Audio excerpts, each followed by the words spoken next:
है स्टूडेंट, आप सभी का आज हम लोग ग्रेविटेशन का लेक्चर नंबर 1 करने जा रहे हैं। और आज हम लोग देखेंगे कि ग्रेविटेशन का हिस्ट्री जो बना था वो कैसे हुआ था, इसका काम। ठीक है, हिस्टोरिकल इंट्रोडक्शन मतलब ग्रेविटेशन जो चैप्टर हम लोग क्लास 11th में पढ़ते हैं उसका हिस्ट्री क्या है। जैसे सपोज कीजिए आप सेलेस्टियल ऑब्जेक्ट्स का नाम लेते हैं, सेलेस्टियल ऑब्जेक्ट्स में क्या क्या होता है। सेलेस्टियल ऑब्जेक्ट्स, सेलेस्टियल ऑब्जेक्ट्स आपका ये जितना आप डायग्राम में देख रहे हैं ना, चाहे सन हो, मरकरी हो, या फिर वेनस, अर्थ, मून या मार्स, ये जितना भी आप देख रहे हैं इस डायग्राम में, ये सारा जो है ना सेलेस्टियल ऑब्जेक्ट्स कहलाता है। तो जो सेलेस्टियल ऑब्जेक्ट्स या सेलेस्टियल बॉडीज होता है, ये काफी इंटरेस्टिंग एक टॉपिक रहा है। जितने भी फिजिसिस्ट एस्ट्रोनॉमर रहे हैं उनके लिए ये सेलेस्टियल ऑब्जेक्ट्स काफी रोचक जो है ना कैटेगरी, या फिर आप कह लीजिए काफी इंटरेस्टिंग टॉपिक रहा है, चर्चा का विषय रहा है। अब इसमें हमारे जो पहले एस्ट्रोनॉमर्स थे, जिसमें कि आप यहाँ देख पा रहे हैं जैसे आर्यभट्टा, काफी ज्यादा ही फेमस और काफी ज्यादा जीनियस और काफी ज्यादा ग्रेट इंडियन एस्ट्रोनॉमर थे और मैथमेटिशियन थे। तो इन्होंने लगभग वही 5th सेंचुरी के आसपास, 5वीं शताब्दी के आसपास, 5th सेंचुरी है ना, 5वीं शताब्दी, आप समझ पा रहे कितनी पुरानी बात है। 5वीं शताब्दी के आसपास इन्होंने इस पे काफी स्टडी की। ठीक है, काफी ज्यादा सेलेस्टियल बॉडीज को ध्यान में रखा और इन्होंने इनका एक डिटेल दिया दैट, वो भी कब दिया, 5वीं शताब्दी में। आप समझ पा रहे अभी से लगभग 1500-1600 साल पहले की ये बात है। तो आर्यभट्टा उस समय के काफी ज्यादा जीनियस और ग्रेट इंडियन एस्ट्रोनॉमर कहलाते थे और मैथमेटिशियन थे। तो इन्होंने काफी ज्यादा डिटेल्ड स्टडी किया। डिटेल्ड स्टडी करके इन्होंने एक कंक्लूजन दिया, और वो कंक्लूजन क्या था कि जैसे जो हमारा सन है, ये सन है, इसके चारों तरफ अर्थ घूमता है। देखिए अभी आपको अगर ये कोई बताए कि सन के अराउंड अर्थ घूमता है, तो आपको बहुत लगेगा कि कितनी कैजुअल बात ये कह रहा है, कितनी ज्यादा जो हमारे नॉर्मल बात है वो कह रहा है। लेकिन उस टाइम पे ये काफी बड़ी बात थी कि सन जो है उसके चारों तरफ जो है अर्थ घूमता है, साथ ही साथ अपना एक्सिस पे भी घूमता है। जैसे कि यहाँ देखिए, ये अपना एक्सिस पर भी घूम रहा है। ठीक है, और इसके साथ साथ ये सन के चारों तरफ चक्कर भी लगा रहा है, और मून जो है, मून अर्थ के चारों तरफ घूम रहा है। तो ये बात इन्होंने हम तक पहुंचाई, और इस बुक के थ्रू दी आर्या भाटिया, ठीक है, ये आर्या भट्टा ने लिखा था। ये आर्या भाटिया काफी ज्यादा कंक्लूसिव और काफी ज्यादा इंपॉर्टेंट डिटेल इन्होंने 5वीं शताब्दी में ही दे दिया था। ठीक है, तो ये होगी आर्या भट्टा की बात। अब इसके हजार साल बाद, मतलब इसके हजार साल बाद मतलब कि लगभग आप कह लीजिए तो वो समय था हमारा वही 1546 से लेकर के 1601, और 1571 से लेकर के 1630, ये जो समय था इसमें काफी 1000 साल बाद की बात है। सोचिए, आर्यभट्टा ने बात किया था 5वीं शताब्दी में, उसके 1000 साल के बाद दो साइंटिस्ट, एक टाइको ब्राहे और एक जोहान्स कैपलर, ठीक है, ये जो दो साइंटिस्ट थे, इन्होंने एक बहुत ही अच्छा स्टडी किया। किसका स्टडी किया, तो जो प्लैनेटरी मोशन है, प्लैनेटरी मोशन का मतलब हो गया कि जैसे सन के अराउंड अर्थ घूम रहा है, अर्थ के अराउंड जो है मून घूम रहा है ना, इसी तरह से सारा प्लैनेट्स घूम रहा है। तो ये जो 1000 साल बाद दो साइंटिस्ट हमारे आते हैं, और वो टाइको ब्राहे और जोहान्स केपलर, जिनकी देखिए मूर्तियां बनाई हुई है इनको रेस्पेक्ट देने के लिए। यहाँ पर इनके हाथ में देखिए एक आपको कॉम्पास दिख रहा है। तो ये इतने फेमस साइंटिस्ट थे और इन्होंने काफी ज्यादा प्लेनेटरी मोशन पे स्टडी किया, और मैंने डेट आपको बता दिया कि लगभग इस टाइम की बात है। तो इस समय में इन्होंने काफी ज्यादा इस पे ग्रेट डिटेल में स्टडी किया। और केपलर साहब ने 3 लॉ दिए, ठीक है, जिसे हम कहते हैं Kepler's law of planetary motion. अब इन्होंने क्या लॉ दिया था, तो केपलर ने 3 नियम बताया, 3 लॉ बताया। और वो क्या था कि पहला बोला कि सन जो है ना, सन एक फोकस पर फिक्स रहेगा, सन एक फोकस पर फिक्स रहेगा, और जो भी प्लेनेट होगा वो इसके चारों तरफ इलिप्टिकल पाथ में घूमेगा। जो भी प्लेनेट होगा, वो इसके चारों तरफ इलिप्टिकल पाथ में। ये पहला नियम दिया केपलर ने। ठीक है, मैं ये तीनों जो लॉज हैं वो लिखवा दूंगा ताकि आपको एग्जाम में कोई दिक्कत ना आए। तो पहले सुन लीजिए, समझ लीजिए, फिर लिखिएगा। तो इलिप्टिकल पाथ में जितना भी प्लेनेट है वो सन के चारों तरफ घूमेगा और सन एक फोकस पे बैठा रहेगा, फिक्स रहेगा। तो इसमें बोला गया, इसका जो मेन कंक्लूसिव पॉइंट था ये था कि ऑर्बिट्स आर इलिप्सेस, जो भी ऑर्बिट है वो इलिप्स होगा। दूसरा नियम क्या दिया? दूसरा नियम ये दिया कि मान लीजिए कि सन के चारों तरफ कोई प्लेनेट घूम रहा है और वो इस जगह से लेकर के इस जगह तक पहुंच गया, इस जगह से लेकर के यहाँ तक ये प्लेनेट पहुंच गया और इसको समय लगा 6 महीना का। ठीक है, तो ये कुछ एरिया कवर करेगा कि नहीं? ये सन से आप इसको जोड़िए और इसको, ये देखिए, ये जो शेडेड पार्ट आप देख रहे हैं ये कुछ एरिया कवर होगा या कुछ 6 महीना में ये कवर हो रहा है यहाँ पे एरिया, है ना? और अब हम इसका पोजीशन को बदल के देखते हैं, मतलब कि अब इस प्लेनेट को हम लोग यहाँ से यहाँ तक देखते हैं। इसमें आप देखिए कि आपका जो एरिया 6 महीना में कवर हुआ है वो ये है ना? तो इन्होंने बताया कि equal area in equal time, ये दूसरा लॉ का कंक्लूसिव पॉइंट है कि equal area in equal time. किसी भी प्लेनेट को अगर चक्कर काटते हुए हम लोग सन के चारों तरफ देखते हैं तो एक पर्टिकुलर समय में, एक अंतराल जो समय का होता है उसमें आपका जो एरिया कवर करता है वो प्लेनेट, वो बराबर होगा चाहे आप कहीं से कहीं भी जाओ। जैसे कि पहला केस में हम लोग यहाँ से लेकर के यहाँ तक गए हैं, तो इस दौरान हमारा जो एरिया कवर हुआ ये वाला एरिया है, ये शेडेड एरिया है। अब हम लोग दूसरा जगह पे देखते हैं, अब हम लोग इस जगह से प्लेनेट को ले जाते हैं यहाँ तक, तो अब जो एरिया कवर हुआ वो ये वाला एरिया कवर हुआ है। तो ये जो दोनों एरिया होगा, प्लेनेट के द्वारा कवर किया हुआ एरिया, ये आपका बराबर होगा। देखने में लग रहा होगा कि ये वाला एरिया ज्यादा है और ये वाला एरिया कम है, लेकिन अगर आपका समय बराबर है दोनों में, तो एरिया जो कवर हुआ होगा वो भी दोनों केस में, जैसे मान लीजिए इसको इसको कह दे रहे एरिया 1 और इस वाला को कह दे रहे एरिया 2, तो एरिया 1 जो है वो एरिया 2 के बराबर हो जाएगा अगर समय आपका बराबर है। ये दूसरा नियम का कंक्लूजन हो गया। तीसरा नियम जो था केपलर का, वो कहता है कि अगर सन के चारों तरफ कोई भी प्लेनेट घूम रहा है सॉरी, अगर मान लीजिए कि सन के चारों तरफ कोई भी प्लेनेट घूम रहा है तो उसका पाथ कैसा है? तो पाथ तो पहला नियम ही बता दिया था कि इलिप्टिकल पाथ होगा। तो इस इलिप्टिकल पाथ में आपको एक मिलता है सेमी मेजर एक्सिस और दूसरा यहाँ से लेके यहाँ तक मिलता है सेमी माइनर एक्सिस, है ना? तो semi major axis, semi minor axis. तो ये तीसरा नियम ये बोलता है कि जब भी आपका प्लेनेटरी मोशन होगा तो उस केस में जो प्लेनेट का टाइम पीरियड होगा, टाइम पीरियड क्या होता है कि एक चक्कर काटने में जितना समय लगे, पूरा एक कंप्लीट रिवॉल्यूशन करने में जितना समय लगे, उसको हम लोग कहते हैं वन टाइम पीरियड। तो जो वन टाइम पीरियड का स्क्वायर होगा वो एकदम प्रोपोर्शनल होगा ए क्यूब का। और ए क्या है यहाँ पे? तो सेमी मेजर एक्सिस। ए क्या है? Semi major axis. तो जब भी आपका कोई भी प्लेनेट सन के चारों तरफ इलिप्टिकल पाथ में चक्कर काटेगा तो एक चक्कर काटने में जो समय लगता है जिसको टाइम पीरियड कहते हैं, उसका स्क्वायर डायरेक्टली प्रोपोर्शनल होगा ए क्यूब का, जिसमें ए कौन सा है? ये आपका सेमी मेजर एक्सिस का वैल्यू है। तो ये तीन नियम जो है ना, केपलर ने स्टडी करके एकदम फटाफट दे दिया है और इसको हम लोग लिख लेते हैं। इसको लिख करके आप नोट कीजिए कॉपी में, ताकि जो है आप उसको याद रख पाए। वैसे कंक्लूजन से भी आप याद रख सकते हैं, डायग्राम से भी याद रख सकते हैं, लेकिन एग्जाम में अगर सटीक अक्षर और सटीक डेफिनेशन लिखिए तो नंबर ज्यादा मिलेगा। तो इसी वजह से हम लोग उसको डेफिनेशन को यहाँ पे लिख लेते हैं। ओके, अब देखिए ये तीन नियम आपको कॉपी में लिख लेना है। पहला कि ऑल प्लैनेट्स, जितना भी planet, all planets move in elliptical orbit with the sun at the focus. समझा दिया है आपको, बस लिखना है आपको। दूसरा कि the radius vector from the sun to the planet. अब इसमें थोड़ा सा मैं समझा देता हूँ कि रेडियस वेक्टर क्या है। देखिए रेडियस वेक्टर यहाँ पर क्या है कि जैसे सन को, ये सन को और प्लैनेट को जोड़ दीजिए, तो इसके बीच में एक लाइन बनेगा ऐसे, यहाँ से लेकर के यहाँ तक, ये जो लाइन है ये एक रेडियस वेक्टर है। तो ये रेडियस वेक्टर क्या करेगा?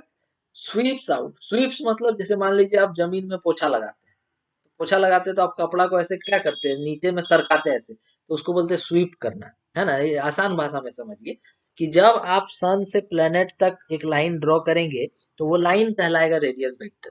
तो the radius vector from the sun to the planet sweeps out. Sweeps मतलब समझ गए, equal area in equal time. समझा दिया है और ज्यादा जोर देने का जरूरत नहीं है इसमें। नेक्स्ट देखिए, ये तो हो गया। अब थर्ड वाला क्या कह रहा है कि the square of the time period of the planet T square is proportional to the cube of the semi major axis, T square proportional to a cube, है ना, एक्सिस ऑफ द इलिप्स। तो ये तीन law जो है copy में एकदम note करके रख लीजिए। और नोट क्या क्या करना है अभी तक में देखिए, पहले आपको ये नोट करना है कि जो सेलेस्टियल ऑब्जेक्ट्स है काफी रोचक इंटरेस्टिंग चीज रहा है, जितने भी एस्ट्रोनॉमर है मैथमेटिशियन एंशियंट टाइम से लेके, ये नोट कर लीजिए। दूसरा, आर्यभट्ट एक बहुत famous great Indian astronomer mathematician थे 5वीं शताब्दी में। चलिए ठीक है, इन्होंने एक बुक लिखा, क्या लिखा, आर्यभट्टिया। इसमें क्या बताया, तो इसमें ये बताया कि जो अर्थ है वो अपना एक्सिस में घूमेगा, सन के चारों तरफ भी घूमेगा और मून जो है उसके चारों तरफ घूमेगा। ये उसका कंक्लूजन हो गया। तीसरा, कि 1000 साल बाद दो साइंटिस्ट टाइको ब्राहे और जोहान्स केपलर, ये दो साइंटिस्ट आए। तो इन दोनों ने काफी स्टडी किया प्लेनेटरी मोशन में, उनका ईयर भी मैंने लिख दिया है, टाइको ब्राहे का और जोहान्स केपलर का यहाँ लिखा हुआ है। इसी दौरान उन्होंने तीन लॉ बनाया, प्लेनेटरी मोशन का तीन लॉ बनाया। पहला क्या था कि जितना भी प्लेनेट है सन के चारों तरफ इलिप्टिकल ऑर्बिट में घूमेगा। दूसरा ये बनाया कि जो भी प्लेनेट एरिया कवर करेगा इक्वल टाइम में वो बराबर होगा। तीसरा ये बोला कि जो टाइम पीरियड का स्क्वायर होगा वो प्रोपोर्शनल होगा ए क्यूब का। तो अभी तक हम लोग इतना पढ़ लिए, अब आगे चलते हैं। अब देखिए न्यूटन की बात हम लोग करेंगे। देखिए शुरू में मैंने न्यूटन का यहाँ फोटो लगाया था, यहाँ देखिए न्यूटन, ये न्यूटन है हमारे। न्यूटन भी काफी फेमस और काफी जो महान वैज्ञानिक अभी तक के माने जाते हैं। तो इन्होंने क्या किया था देखिए, अब इनका स्टोरी हम लोग समझते हैं। यहाँ पर ये पढ़ते थे कहाँ पे, तो कैम्ब्रिज यूनिवर्सिटी में, है ना। कैम्ब्रिज काफी ज्यादा ही फेमस यूनिवर्सिटी है, आप लोगों को पता होगा, नहीं पता होगा तो गूगल में थोड़ा सा सर्च कीजिएगा कैम्ब्रिज यूनिवर्सिटी के बारे में, आखिर क्या चीज है भाई, क्यों इतना फेमस है। तो देखिए कैम्ब्रिज यूनिवर्सिटी में पढ़ाई करते थे। अभी कैम्ब्रिज यूनिवर्सिटी में पढ़ाई तो कर रहे थे, जैसे आप भी कहीं किसी स्कूल में पढ़ रहे हैं, आगे जाइएगा तो कॉलेज जाइएगा, यूनिवर्सिटी जाइए, कहीं पढ़िएगा। तो इस तरह से न्यूटन वहां पे पढ़ाई कर रहे थे। हुआ क्या, प्लेग आ गया। जैसे अभी कोरोना वायरस महामारी चल रहा है, उसी टाइप से उस समय जो है लगभग 1665 का दौर था, नोट कर लीजिएगा 1665, 1665। तो 1665 के टाइम में प्लेग आ गया, महामारी फैल गया, लोग मरने लगे। एकदम जो बोलते हैं ना, लंदन का जो 15% आबादी एकदम साफ हो गया। ठीक है, तो ये प्लेग का इफेक्ट था। तो न्यूटन जो है लॉकडाउन में चले गए घर, लॉकडाउन में घर चले गए तो उनको रहना पड़ा घर में। उनका उम्र जो था ना उस टाइम लगभग 23 साल का उम्र था। समझिए कितना कम उम्र में वो इतना बड़ा बड़ा काम करके गए हैं। तो कैम्ब्रिज यूनिवर्सिटी से वो आ गए घर। कहाँ आ गए, तो लिंकन शायर बोलते थे, तो वो आ गए, जो कि इंग्लैंड में। यार कैम्ब्रिज जो है, इससे देखिए कितना दूरी पे है, ये लिंकन शहर हो गया और इधर आपका कैम्ब्रिज हो गया। तो देखिए ज्यादा दूरी नहीं था, लगभग 2 घंटा 1.5 घंटा का समय लगता था, है ना। तो ये आ गए अपने घर, 23 साल का इनका उम्र था। तो ये घर आ गया, बैठे हैं तो क्या करेंगे, जैसे लॉकडाउन इतना दिन गुजर गया, आप क्या किए होंगे, है ना। तो समझिए कि न्यूटन जो है घर आकर के बैठे और काफी इनको समय मिला मैकेनिक्स में और ऑप्टिक्स में एकदम जो है गर्दा मचा दी, एकदम बोलते हैं ना जिसको कि मतलब ये एक रिवॉल्यूशन ला दिए, रिवॉल्यूशन ला दिए, इतना मतलब काम कर दिए ये मैकेनिक्स और ऑप्टिक्स डिपार्टमेंट में। तो इनका एक उस टाइम बहुत ही अच्छा कोट दिए थे इस बारे में। देखिए क्या कोट था कि फॉर दोज, समझिए इस कोट को मेरे साथ आप भी, for for in those days, मतलब किस समय की बात कर रहे हैं, तो महामारी जब फैला था, घर में बैठे थे लॉकडाउन में। तो for in those days I was in the prime of my age, मतलब एकदम जवान चेंगड़ा थे, prime of my age. For invention, invention के लिए एकदम जो है बोलते हैं ना जोश जुनून भरा हुआ था। और and minded mathematics and philosophy, और मैंने एकदम मैथमेटिक्स और फिलोसफी में गर्दा उड़ा दिया, more than at any time since, मतलब उस समय जैसा किया वैसा कभी नहीं किया था। ये न्यूटन साहब ने कोटेशन दिया था, उस समय काम करके इतना खुश हुए थे। ठीक है, तो चलिए न्यूटन का बात हो गया कि आखिर कैसे आए, क्या काम किए, क्या, तो ये थोड़ा सा आइडिया आपको मिल गया। बहुत ज्यादा पढ़ना चाहते तो गूगल पे सर्च मारिए कि न्यूटन क्या क्या काम किए थे 1665 में, एकदम पूरा डिटेल मिलेगा। लेकिन यहाँ पर हम लोग को उतना जरूरत नहीं है, हम लोग को ग्रेविटेशन 11 के हिसाब से पढ़ना, थोड़ा स्टोरी बता दिए ताकि आपका भी इंटरेस्ट बना रहे। अब आगे देखिए, ये देखिए क्या है, इनका काम क्या है, तो थोड़ा सा हम लोग समझते हैं जो हम लोग को पढ़ना है उसके अनुसार। जैसे यहाँ पे मून है, ठीक है, और ये हमारा हो गया अर्थ, ठीक है। अब रिवॉल्यूशन करेगा कौन, अर्थ के चारों तरफ मून। तो इसको जो टाइम लगता है ना, एक रिवॉल्यूशन करने में ये लगता है 27.3 दिन का समय। ठीक है। और जो डिस्टेंस होता है मून से लेकर के अर्थ तक के बीच में, सेंटर सेंटर का बात करेंगे, सेंटर ऑफ मून से लेके सेंटर ऑफ अर्थ तक के बीच का जो दूरी होता है, मान लीजिए कि रेडियस आर मान लेते हैं, और इसका जो वैल्यू होता है ये होता है 3.85 गुने 10⁵ इतना दूरी है दोनों के बीच में। ठीक है।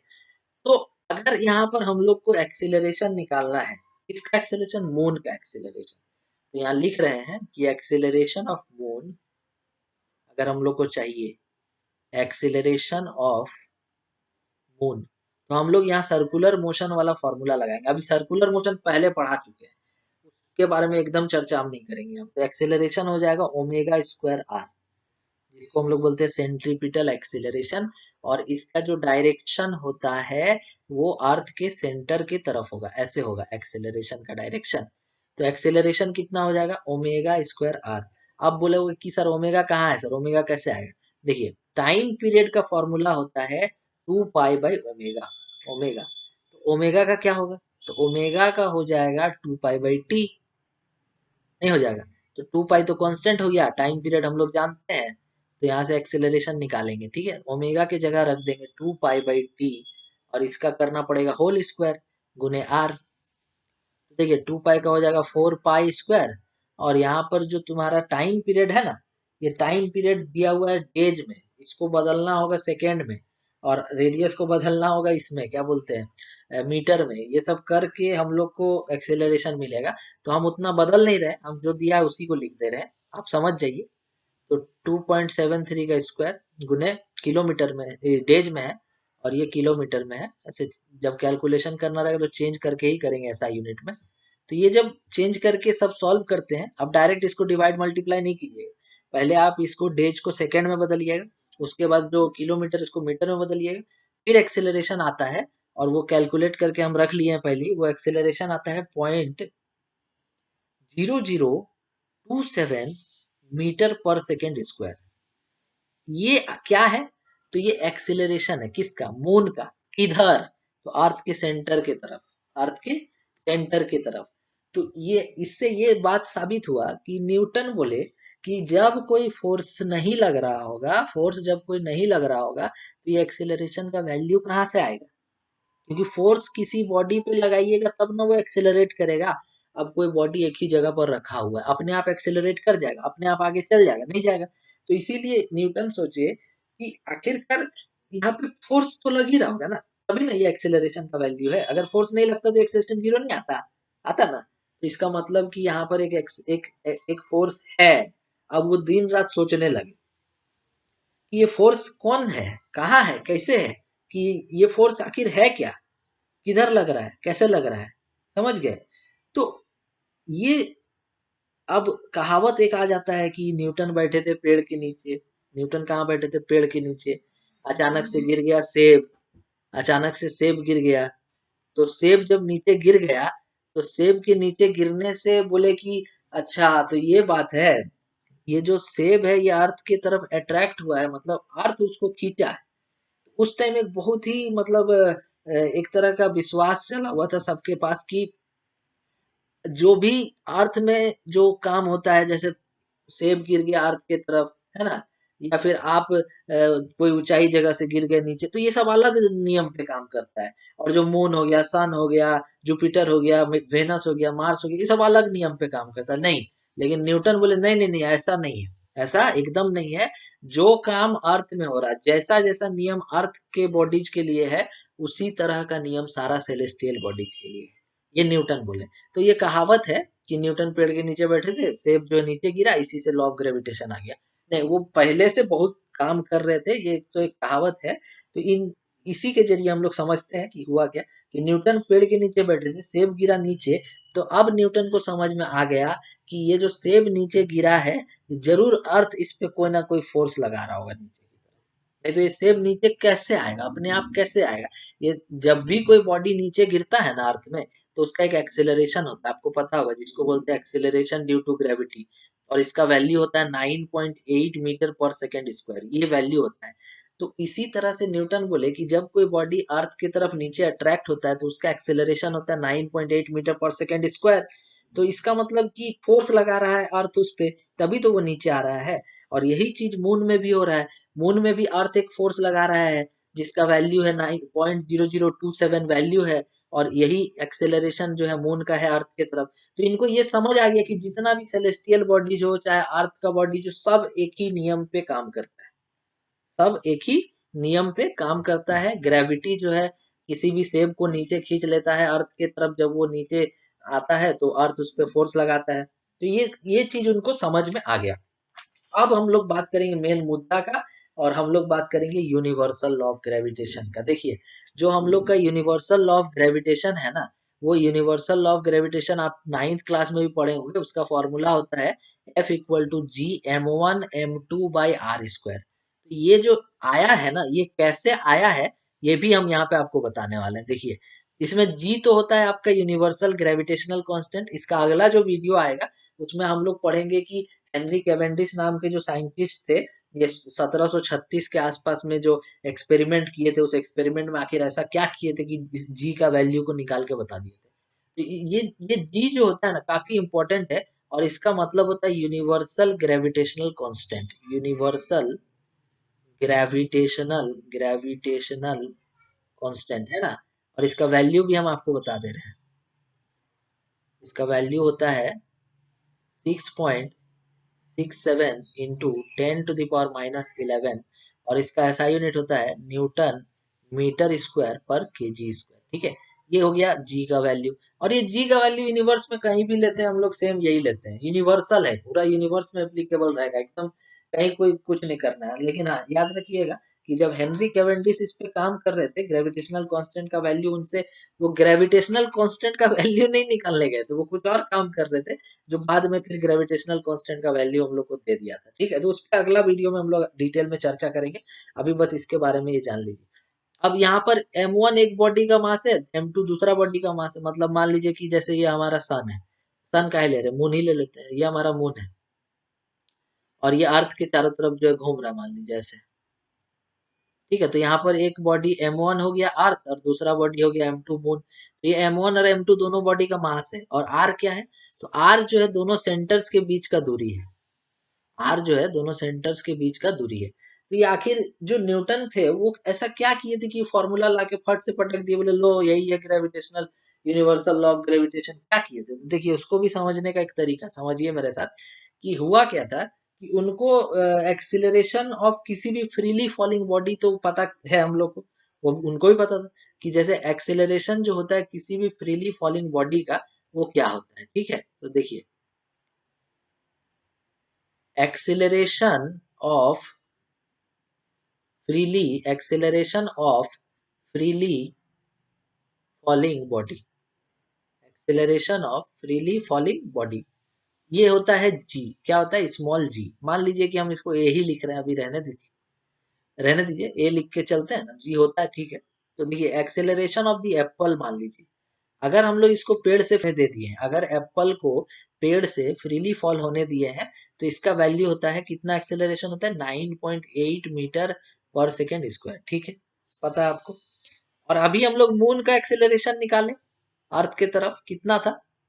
वो था 0.0027 मीटर पर सेकेंड स्क्वायर, है ना।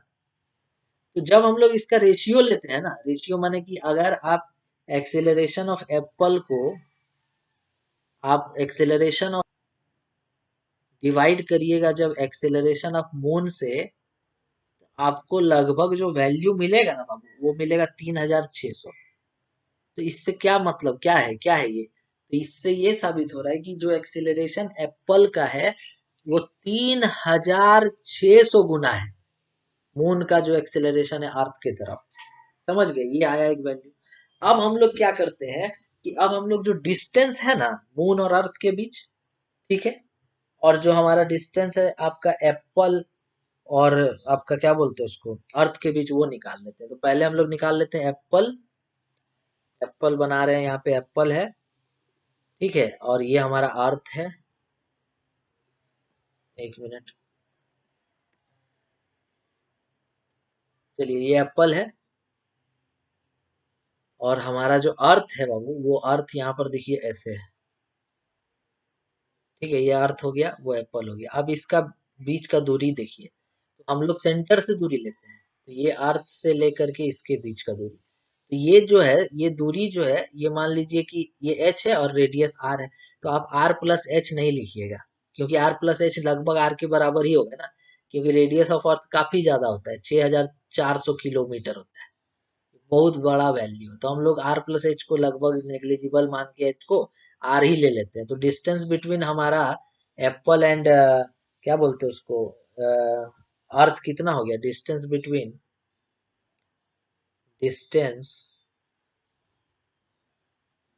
Distance between Apple and earth कितना निकाले? तो यही मान के चलिए, 6400 किलोमीटर ही लेके चलिए। अब नेक्स्ट हम लोग डिस्टेंस ले लेते हैं, कौन वाला? तो मून और अर्थ के बीच, वो तो पहले ही लिखे थे ना हम, दिखा देते हैं क्या लिखे थे। Distance between moon and earth, moon और अर्थ के बीच का दूरी हम लिखे थे 3.85, है ना, गुने 10 का पावर 5 किलोमीटर।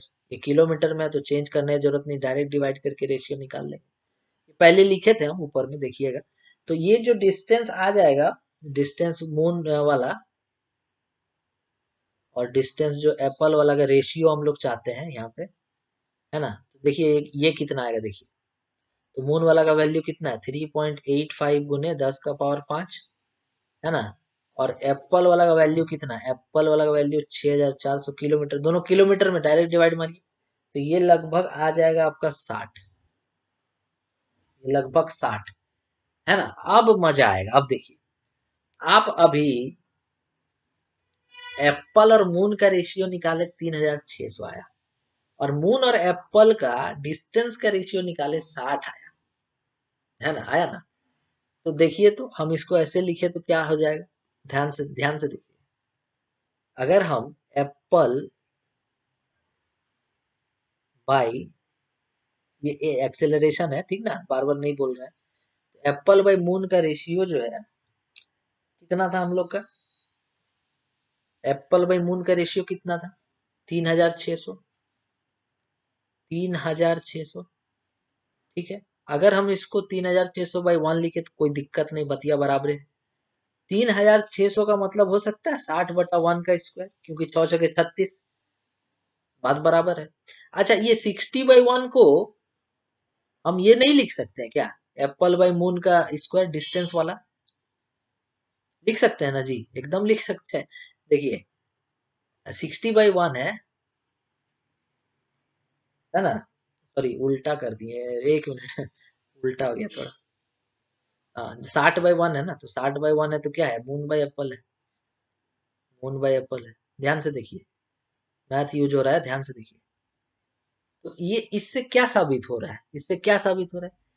इससे ये साबित हो रहा है कि एक्सेलरेशन ऑफ एप्पल, और यहाँ पे क्या? डिस्टेंस ऑफ एप्पल, यहाँ पे क्या? एक्सेलरेशन ऑफ मून, और यहाँ पे क्या? एक्सेलरेशन डिस्टेंस ऑफ मून, माने कि जो एक्सेलरेशन है वो इनवर्सली प्रोपोर्शनल टू 1/r² है कि नहीं।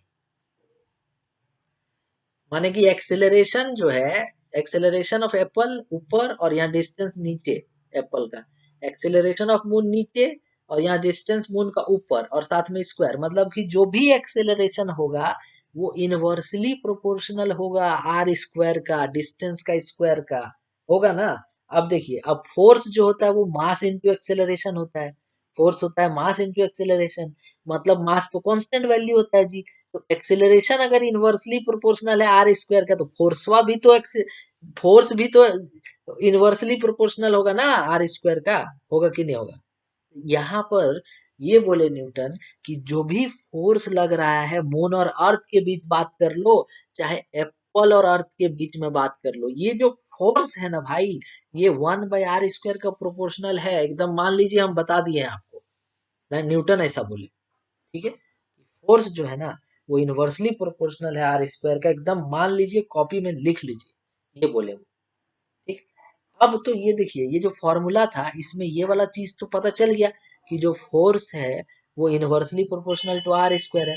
अब ये दोनों मास वाला टर्म कैसे आ गया, देखिए आप सिंपल ऐसे समझिए कि जब हम लोग न्यूटन का थर्ड नियम पढ़ते हैं तो उसमें हम लोग क्या पढ़ते हैं, to every action there is equal and opposite reaction. मतलब कि अगर आप सेब और अर्थ के बीच फोर्स निकाल रहे हैं एक बार, अगर आप मून और अर्थ के बीच में एक बार फोर्स निकाल रहे हैं, तो इसमें होता क्या है कि जितना, डायग्राम से समझिए, जितना फोर्स मून अर्थ पे लगाता है, अर्थ को अपने तरफ जितना फोर्स से अट्रैक्ट करता है, उतना ही फोर्स से अर्थ भी मून को अपने तरफ अट्रैक्ट करता है। नहीं समझे, ये होता है मतलब कि अगर आप मान लीजिए सेब को नीचे गिरने के लिए छोड़ दिए, तो सेब को कौन खींच रहा है, अर्थ खींच रहा है अपने तरफ, अर्थ को भी सेब अपने तरफ खींचेगा। लेकिन अर्थ इतना भारी है कि सेब के खींचने से ऊपर थोड़ी चल जाएगा। फोर्स जो होता है वो इक्वल एंड ऑपोजिट होता है। जो आपका ग्रेविटेशनल वाला फोर्स जो है वो इक्वल एंड ऑपोजिट होता है। मतलब कि ये जो फोर्स है इसमें आपका दोनों मास इन्वॉल्व रहेगा, चाहे आप एप्पल लीजिए, अर्थ लीजिए, या मून लीजिए, अर्थ लीजिए, आपका दोनों मास यहाँ पे इन्वॉल्व होगा, क्योंकि दोनों इफेक्ट करेगा इस फोर्स को। वो फोर्स इक्वल एंड ऑपोजिट रहेगा। इसीलिए हम लोग का जो फोर्स होगा वो दोनों मास पर डिपेंडेंट रहेगा। इसीलिए हम लोग बोलेंगे कि जो फोर्स होगा वो M1 और M2 का दोनों का डायरेक्टली, जो फोर्स होगा वो M1 और M2 का दोनों का डायरेक्टली प्रोपोर्शनल होगा। तो ये दोनों इक्वेशन को जब हम लोग मिला देते हैं ना, इक्वेशन और 1 और 2 को, तो हम लोग को मिल जाता है F proportional to M1 M2 divided by r square. ठीक है, और इसके बाद हम लोग यहाँ पर एक ग्रेविटेशनल कांस्टेंट लगाते हैं, और हम लोग का फाइनल फॉर्मूला जो आजकल यूज करते हैं वो हो जाता है F equal to capital G M1 M2 by r square. अभी न्यूटन को पता नहीं था कि कैपिटल G क्या है, कितना वैल्यू है, वो बाद में पता चला। ठीक है, तो F equal to capital G M1 M2 by r square, जिसमें G के बारे में हम आपको पहले ही बता दिए थे। तो इसी को बोलते हैं यूनिवर्सल लॉ ऑफ ग्रेविटेशन। यहाँ लिख भी दे रहे हैं ताकि कॉपी में लिखिएगा आप अच्छे से। यूनिवर्सल लॉ ऑफ ग्रेविटेशन ये कहलाता है। ठीक है, यूनिवर्सल लॉ ऑफ ग्रेविटेशन, ठीक ना। इसका स्टेटमेंट भी एग्जाम में बहुत बार पूछ देता है कि स्टेटमेंट दीजिए यूनिवर्सल लॉ ऑफ ग्रेविटेशन का। तो स्टेटमेंट हम यहाँ लिख दे रहे हैं, उसको आप नोट करिएगा। ठीक है, देखिए यही डेफिनेशन है जो आपको याद रखना है कि the force of attraction between two masses is directly proportional to the product of the masses and inversely proportional to the square of the distance between their centers। तो ये फोर्स का जो है मतलब यूनिवर्सल लॉ ऑफ ग्रेविटेशन का statement है, copy में लिख लीजिए, याद भी कीजिएगा। तो आज हम लोग बहुत इंपॉर्टेंट चीज पढ़े, एक बार एकदम फटाक से 2 मिनट में रिकॉल करते हैं। ठीक है, 2 मिनट में रिकॉल करते हैं। देखिए यहाँ तक हम लोग रिकॉल कर लिए थे, केपलर तक। यहाँ देखिए न्यूटन पढ़ रहे थे कैम्ब्रिज में, 1665 का बात था, महामारी चला हुआ था एकदम, कोविड-19 से भी खतरनाक टाइप का समझ लीजिए। उस टाइम टेक्नोलॉजी भी उतना अच्छा नहीं था, बहुत लोग मर रहे थे। ये आ गए घर, लिंकन आ गए, लिंकन शायर में आ गए, एक कोट दिया, पूरा एकदम खुश हो गया, अपना काम से कोटेशन दे दिया। उसके बाद फिर इस पे काम कैसे हुआ तो वो हम आपको बताए कि मून और अर्थ का एग्जांपल लिए, और इसमें दिखाया कि एक्सेलरेशन ऑफ मून कितना होता है। तो न्यूटन में सोच में पड़ गए कि ये एक्सेलरेशन वहाँ कहाँ से आ रहा है, कैसे आ रहा है। पेड़ के नीचे बैठे तो सेब नीचे गिरा, एप्पल एप्पल नीचे गिरा अर्थ की तरफ, तो सोचने लगे कि अर्थ उसको अट्रैक्ट कैसे कर लिया। मतलब वहां भी यही काम हो रहा है, मून मून को भी अर्थ अपने तरफ अट्रैक्ट कर रहा है। Gravity, acceleration due to gravity का वैल्यू हम लोग जानते थे फ्री फॉलिंग बॉडी के लिए। तो हम लोग क्या किए कि मून का डिस्टेंस पता था, सब कुछ पता था हम लोग को, तो हम लोग रेशियो निकाल लिए किसका, तो एक्सेलरेशन ऑफ एप्पल हम जान गए, एक्सेलरेशन ऑफ मून जान गए, दोनों का रेशियो निकाल लिए। फिर हम लोग डिस्टेंस का रेशियो निकाल लिए, फिर एक रिलेशन दे दिए कि जो एक्सेलरेशन है वो इनवर्सली प्रोपोर्शनल होगा आर स्क्वायर का। तो फोर्स जो होता है मास इंटू एक्सेलरेशन होता है, तो फोर्स भी इनवर्सली प्रोपोर्शनल होगा आर स्क्वायर का। उसके बाद न्यूटन का तीसरा नियम के अनुसार दोनों मास जो है इक्वल एंड ऑपोजिट फोर्स लगाएगा एक दूसरा पे, मतलब दोनों मास का प्रोडक्ट भी इसमें काम करेगा फोर्स में, तो उसके भी प्रोपोर्शनल हो जाएगा। तो फोर्स इक्वल टू आ गया फॉर्मूला कि G M1 M2 by r square होगा। इसमें इंपॉर्टेंट है कि आपको कैपिटल जी का वैल्यू याद होना चाहिए, आपको उसका यूनिट याद होना चाहिए, डायमेंशन भी याद होना चाहिए। तो ये हमारा स्टेटमेंट भी है। तो मुझे उम्मीद है कि आपको ये वीडियो बहुत अच्छा लगा होगा। अगला वीडियो में मिलते हैं, और इसी तरह से देखते रहिए। नए हैं तो चैनल को ज़रूर सब्सक्राइब कीजिएगा। तो मिलते हैं अगले वीडियो में। Thank you very much for watching.